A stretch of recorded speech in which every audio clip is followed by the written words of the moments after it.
Јала, да. Ево. Ајде.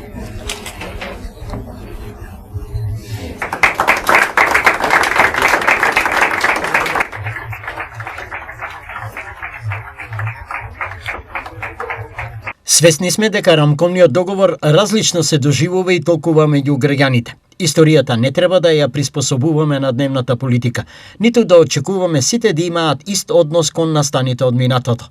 Но, наша обврска е од минатото да извлекуваме поуки и да градиме држава во која различностите нема да бидат причина за поделби, туку реалност со која управуваме мудро, одговорно и во рамките на институциите.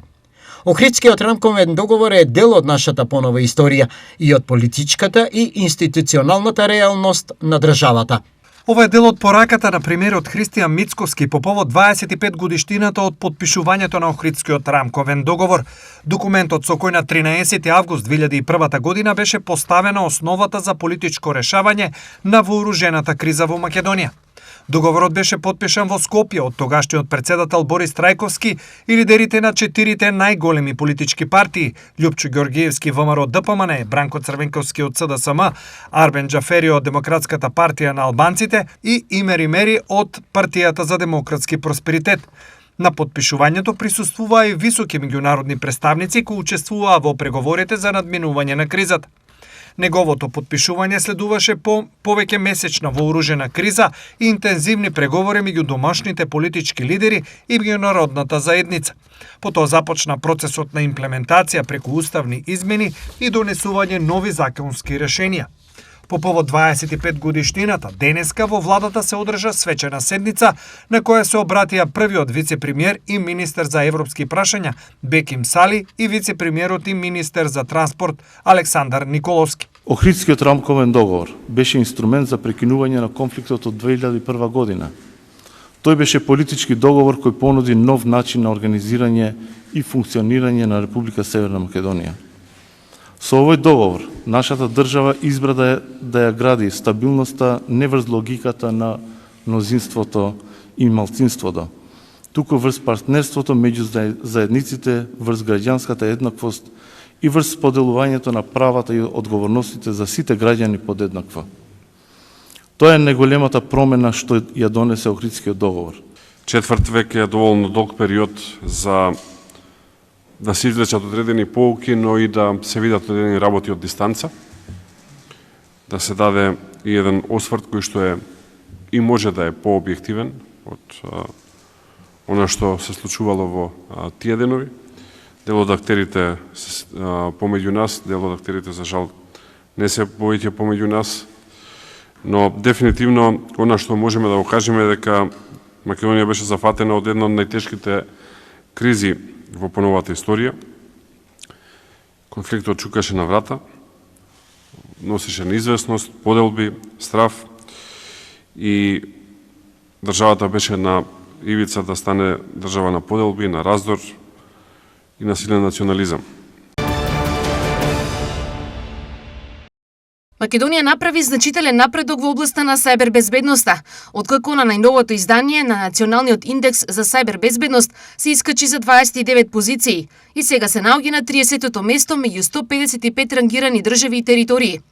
Земјата има освоени 84,17 од можни 100 поени, со што е вброена меѓу државите со високо ниво на подготвеност за спречување сајбер закани и справување со сајбер инциденти.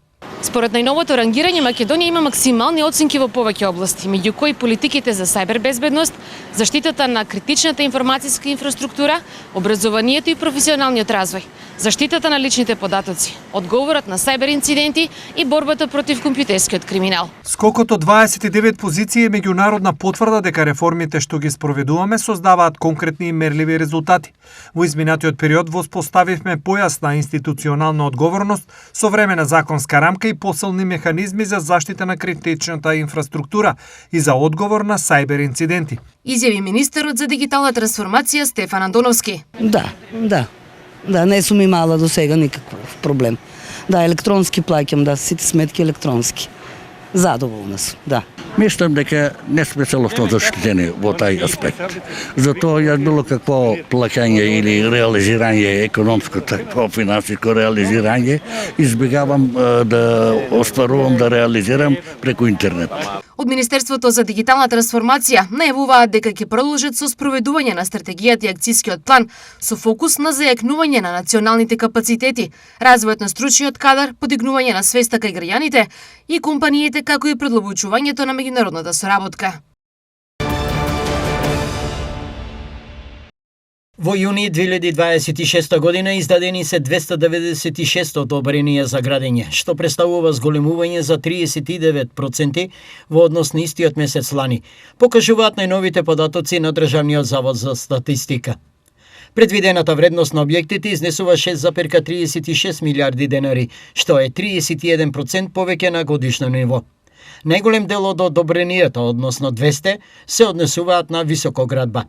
Во извештајниот период е предвидена изградба на 754 станови со вкупна корисна површина од 64.266 квадратни метри, а најмногу одобренија за градење се издадени во Полошкиот регион. СДСМ денес низ прес бараат итна и системска реакција од институциите по прогласувањето на епидемијата на западно-нилска треска, како и формирање на национален оперативен штаб со конкретни мерки за заштита. ВМРО ДПМН е пак од друга страна изнесува дека СДС се како бунар без дно за ширење паника, која е опасно по здравјето на граѓаните. Потруењето со вода и здравствената криза во Гостивар, сега нова криза со епидемија од западно-нилска треска. Сега повторно, како и во Гостивар, здравствените институции на Мицкоски и ВМРО закаснија со реакцијата. Западно-нилската треска не е нова болест. Комарците не се појавија вчера. Климатските услови не се појавија вчера, а ризикот од вектор преносливи болести не е непознат. СДСМ бара веднаш формирање национален оперативен штаб со јасна одговорност. Национална ГИС-карта на епидемијата и ризикот. Интензивен ентомолошки надзор. Тестирање на комарци за западно-нилски вирус. Мапирање и уништување на местата за размножување.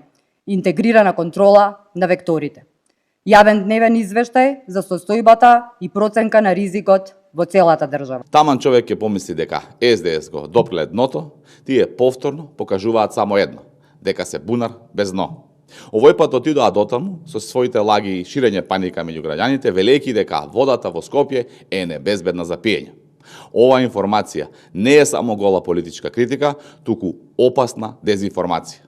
И сето ова го прават очигледно за политички поени, бидејќи ваква неточна, непроверена информација не само што создава паника, туку во крајна линија може да влијае на здравјето на граѓаните. СДС и нивниот моментален председател Венко Филипче, кој со својот ментор и партиски другар Зоран Заев се шета по Егеот, треба да се смири и да не се однесува како сонцето да му удрило во глава и да дава вакви насоки за вакво ширење на паника. Дополнително, овој обид за дезинформирање на граѓаните и ширење паника покажува само едно, дека СДС веќе не знае ни каде удира. Кога немаат што да понудат, останува само политичкото дно, а тоа кај СДС очигледно нема крај. Пронајдено е телото најдено од исчезнатите португалци, додека по уште едно лице продолжува потрагата.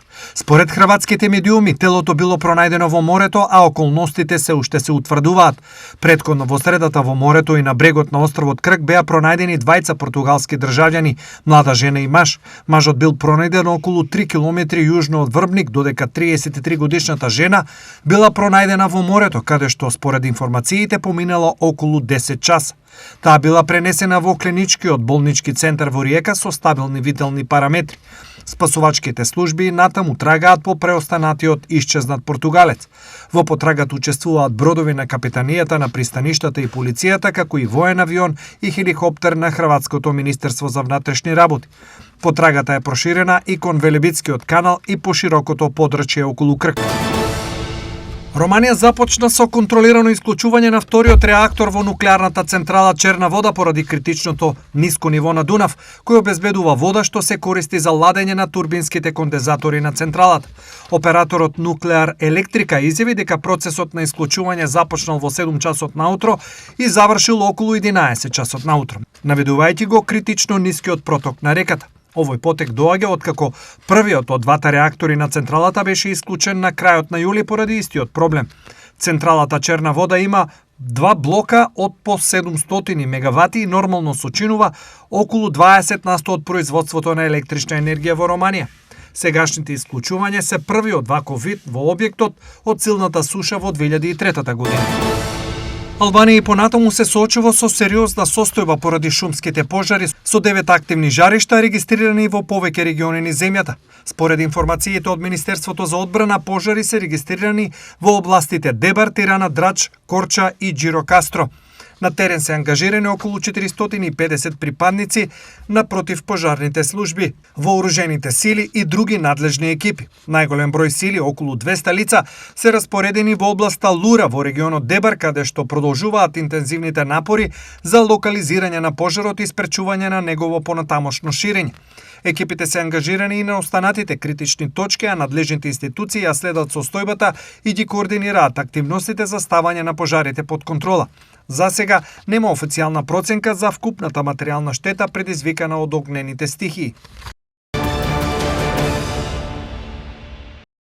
Штетите од топлотниот бран во земјоделието и оваа година се големи. Помали приноси има во сите земјоделски сектори, а земјоделците се потешко се борат за приноси и рентабилност. Имаме дефинитивно намалување и по квалитето и по приносот.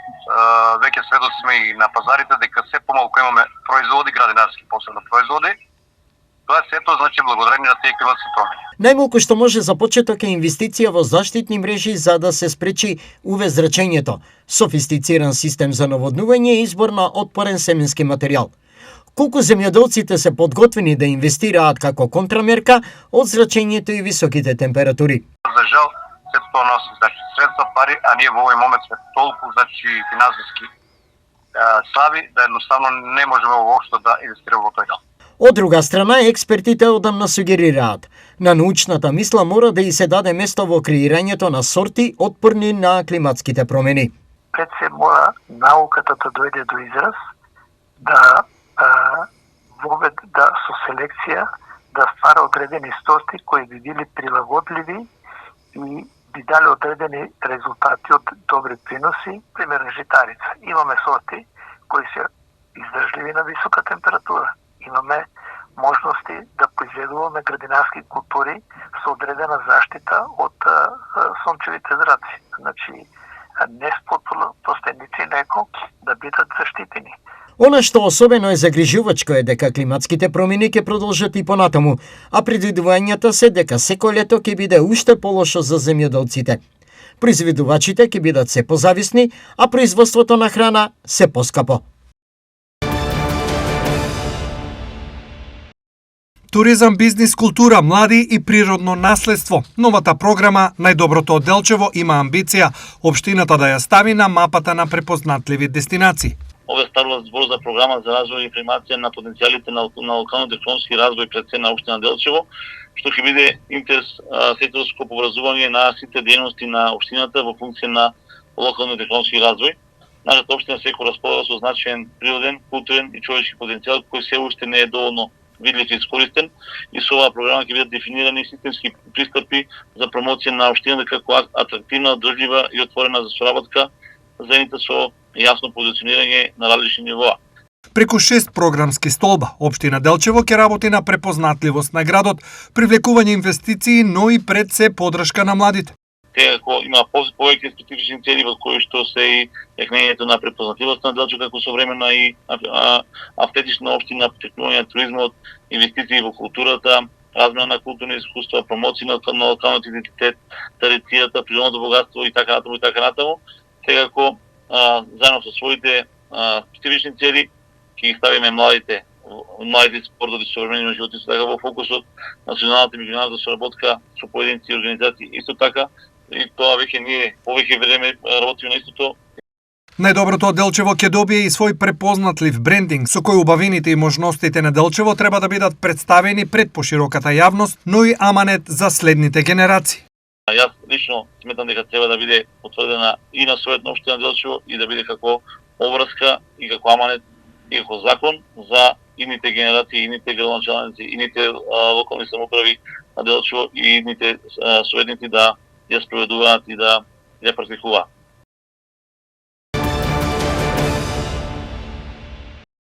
Свети Николе повторно ќе живее во ритамот на музиката, дружењето и добрата атмосфера. На 22 август градскиот плоштад ќе се претвори во голема отворена сцена за традиционалната Бела ноќ. Настан кој годинава носи музика, забава и содржини за сите генерации. Ова не е само уште еден концерт во летниот календар. Бела ноќ е веќе препознатлив дел од културниот живот на Свети Николе. Општината ја определува манифестацијата како завршен настан на Светениколскиот летен културен бран, со цел да се збогати културно-забавната понуда и да се создаде простор за заедничко дружење на граѓаните и гостите. А годинава, главниот покровител и организатор Општина Свети Николе подготвуваат вечер со изворедна музичка програма. На 22 август се одржува традиционалната Бела ноќ во Свети Николе, на кој што свое учество ќе имаат локалниот бенд Undertakers, групата Ареа и Дане Димитровска, а на крај ќе завршиме со настап на диџеи од Општина Свети Николе.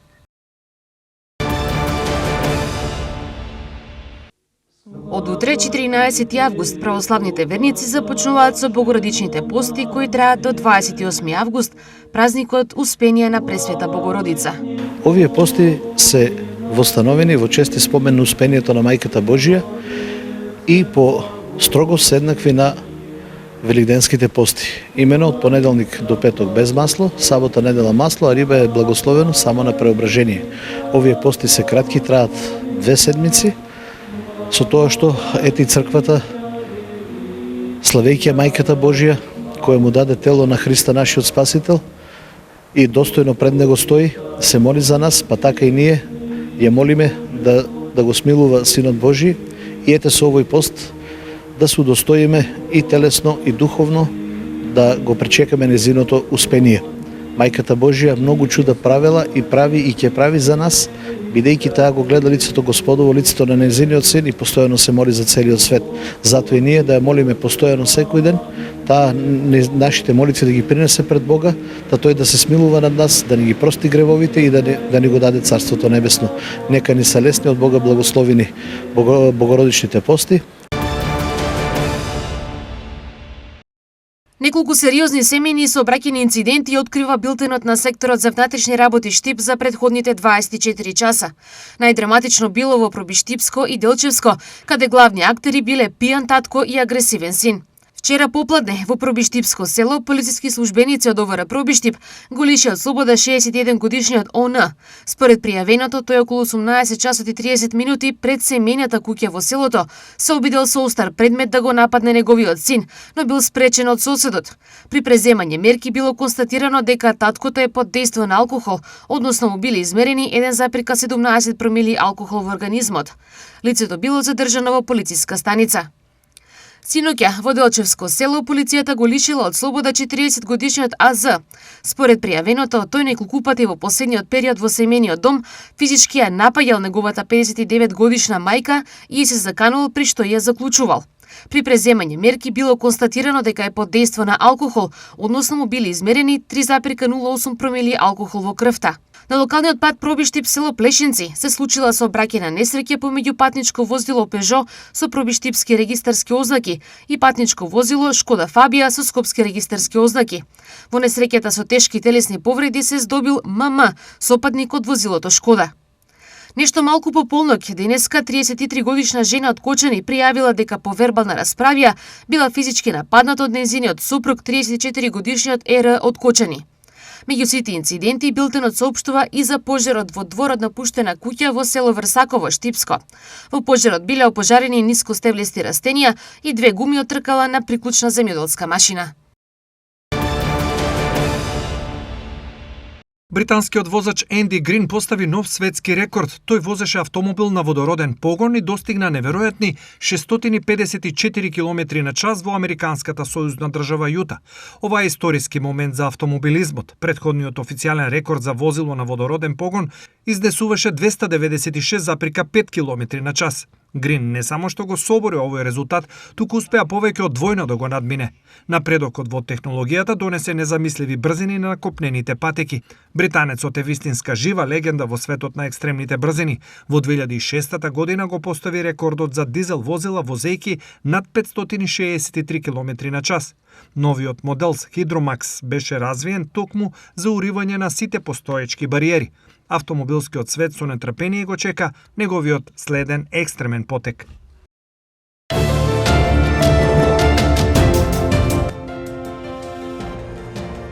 Утре времето сончево и топло. Температурите ќе се искачат до 33 степен. Ветрот ќе достигне брзина од 10 км на час. Влажноста на воздухот ќе биде 40%. Температурите по градови се следните: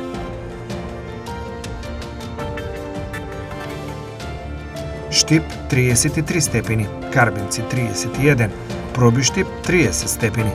Температурата во Чешиново Облешево до 31 степен, во Кочани до 30. Температурата во Виница и Македонска Каменица до 29 степен, во Делчево 28, во Пехчево и Берово максимални 25 степени.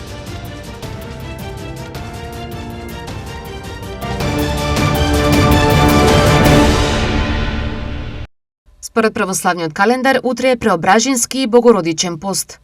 Католиците се спомнуваат за Максимилијан Колбе.